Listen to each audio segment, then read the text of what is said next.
and good morning, residents. It's a welcome to another edition of Riding Around Renaissance with Rob. It's a Thursday edition. Again, another Thursday. It's a beautiful day, so I had to come into the office today anyway, so I figured might as well do our video today. As you see, what we're doing right now, we're just doing a drive. I'm actually on the back road, our famous back road here, driving around. One of the reasons I started the video here, and we'll get up to it when we get closer, if you remember from my first video, or I should say first, I don't know if it was first or second video, when we did the back road, we talked about when it comes up to the entrance, when you're coming into the community, and how we had cars that were going around the, our gates because, they weren't supposed to be here, so they would just drive around our gates. And I told you I've been working with Stavola. So I've been working with Stavola because remember, one side of the property is Stavola, one side of it is the counties. I've been working with Stavola, going back and forth. What this has got to be. I started it before I even mentioned the video. So it's got to be about 3 months I've been working on trying to get something put back. So the solution is here. I'll tell you, it's not the greatest solution in the world. But we do have the solution to the problem, and Alex is going to show it right now. So here you see Stavola has put concrete blocks in on both sides of the gates. So now this will prevent anybody from driving around these gates. So not only did they do it for us on their side, they put it on the other side as well. So someone doesn't, now that you can't get into the entrance, well, we thought that then people might try to get a little sneaky and go around to the exit sign size and go around there. So Stavola put them on both sides for us. Again, it's not the prettiest solution. We probably would have rather other solutions, but it's not our property. We did not have a choice. But Stavola was willing to work with us and do something for us. So this is, again, what we have out here. It's gonna work. There's really no way to drive around this. Even where it ends over there on the right-hand side, where Alex got the camera right now. I mean, you're gonna have to go down to a ditch to get down there. So this is the solution. So I hope it eases a lot of your concerns out there. Like I said, I've been working on this for months to get this done. So we finally got this done. So it is one project complete. Again, not the prettiest of solutions, but it is something, it does work, and it can prevent those cars from driving around. Yes, let this be a sign, let this road be mine, let it lead me to my past and bring me home at last.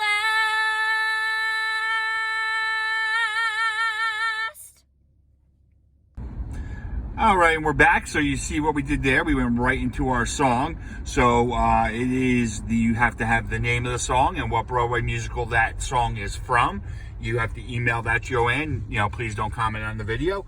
I know I did it in the middle, trying to mix it up a little bit. I do hope you stick around for the rest of the video. I know a few people out there are just skipping through my videos just to try to, win the prize. So they're going to the ends, so trying to mix it up a little bit. Please listen to the entire video. I really would appreciate that. We're doing these to try to get the message out there about a bunch of different topics every week. So I would appreciate that, you stick around. So now, basically I want to clear some stuff up from last week, because this was one of the things I was talking about. I got a few feedback from a resident about the whole mask wearing, and it turns out they were skipping around just to the end of the video, so they didn't hear my entire message. So I just want to make sure I'm clear about this walking and the masks and everything. If you are out walking by yourself, you do not need to wear a mask. If you're walking with somebody from your household, you do not need to wear a mask. However, you should have a mask on you at all times, because if you come in contact with other people, which you will, because it's such a beautiful day, there's right now there's so many people walking, you're going to come in contact with somebody else. That mask needs to go on. For your protection, it's for the other person's protection. But everybody should have a mask in hand. But again, if you're by yourself or with somebody from your house that lives in your household, you don't need to have it on if nobody's around. But again, once you come in contact, you start seeing somebody, you get close to somebody, the mask should automatically go on. That's part of the social distancing rules, so please adhere to that. Also, now we're getting to the point where more things are starting to open. You hear the governor's relaxing more rules. Non-essential construction can start back up. You're going to get department stores opening up again with a lot of strict guidelines. We're continuing every day to work on things for us, for when we can open stuff up, but I can't tell you enough how it's going to be such a slow rollout. There's so many things that go into it, figuring out how we're going to do this. How are we going to, open our pools? How are we going to open our clubhouse? How are we going to do that? And I'm going to be honest with you, not everything's, when they say things are open, not everything for us is going to be able to open at once. Because all the guidelines, the supplies that may be necessary, the manpower, because the executive orders state that you have to be able to make sure you're following all these rules. There's really, the manpower to do something like that is going to be difficult. So the board and we had a very good workshop. We had a big discussion along with Joanne, getting the lifestyles involved, trying to figure out what we're going to do. Right now, our focus is more on the exterior stuff. Our programs that are outside, our activities that are outside, for when it's time for open, how we can safely open those. And that's where we're putting our concentration right now. But we don't have all the guidelines on how things are going to work. So we have to wait for them before we can do so. There's no guarantee that if it says, hey, you can open tomorrow, that we're prepared, because depending on what those guidelines are, if you have to have somebody sitting outside the entire time watching a certain thing, take pickleball, for example, to make sure that people are doing it properly, or tennis or bocce, that's manpower, and so that kind of stuff. Same thing with the pool. You hear experts talking about there might be a limit to 25 people per pool, at a time. That's the stuff that's going on right now. Not having any furniture, big possibility. That there won't be any furniture outdoors for people to sit, because of the keeping it clean. So all these things are going through our heads. We have to figure it all out, put plans in place, which we're doing. There's some nice guidelines we're working off of, but until the end of the day comes when we actually have the executive order and because we have talked to health departments, our companies have talked to health departments. The health departments still aren't clear on what they are, what the rules are going to be. You see some different towns are doing different things. You see what Jackson might have done. They opened their parks for sports programs. They're the only one in the state that has done that, just to practice sports, for kids to practice their sports. No other person's done it, but the mayor does control the park, so he decided to do that. That doesn't give us the right to open anything. So we have to go by what the governor says first, then by what our mayor says, and stuff like that, and then the county. So there's all different levels that we're really dealing with. So I appreciate the patience that everybody's having, but it's still going to be, we still got a long road ahead of us to continue to do this. But I just want to let you know that we are proactively looking at this. In fact, I just worked on the election for the letter for the call for candidates. That's going to be going in the mail in about 2 weeks. I just drafted that and got it approved by the attorney.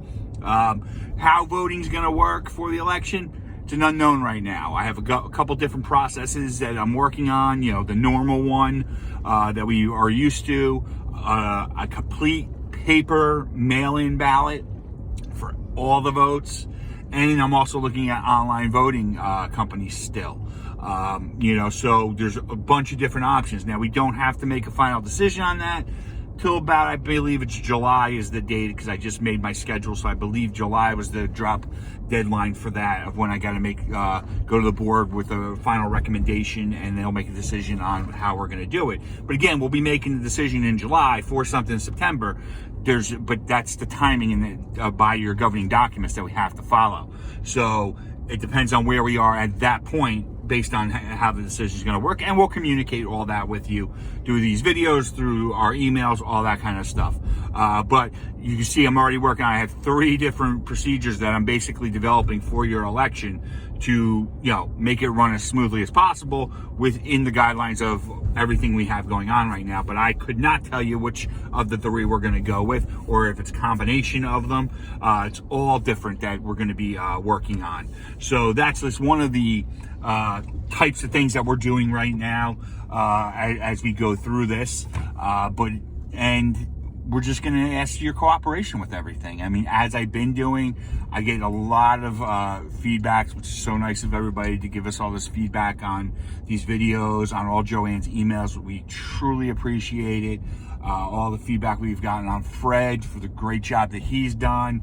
Also our workers for the stuff that, going in every day and cleaning and everything they're doing. So we really appreciate what you're letting us know. And, so we thank you for that. The board thanks you. The board thanks you for their cooperation. We wouldn't be able to get through this if we weren't all in this together. I know everything's not to everyone's liking, and I've gotten, like I said, I got 2 things last time that weren't, they didn't like the message, but, I tried to clarify that today. So I hope everybody understands the rules, understands what our vision is going forward. Now we're going to take it, and I'm going to, as I've been trying to do, bring somebody in that's a, as a family member of the Renaissance community, as I like to say. So we're going to take a ride and see Teresa from the property management office. Hi, Renaissance community. My name is Teresa Connolly Cara, and I am the administrative assistant here at the property management office. I just wanted to say hello to everybody and let everyone know we are missing you guys so much. Even the ones that complain, we love everybody. So hopefully our community opens back up soon. I also want to let you know that we're here for you every day, Monday through Friday, 8 to 4. So, call our office if you need us. We are hoping that we're not skipping a beat during this during the pandemic. So hopefully it ends soon and we get to see everybody soon and the clubhouse opens back up and we have fun. All right, so now we'll just wrap things up. Another week of this, and I will see you again next week, because this is unfortunately going to continue. We are starting to make some progress, which is the good news. But again, just stay tight, do the social distancing, stay in the house as much as possible, wear the masks when necessary. Again, when you buy people, wear those masks. Just continue to do what you're doing. Everybody's doing a great job out there. We really appreciate all the cooperation. Again, as always, stay safe, be well, and until next time, have a great day. Bye, guys.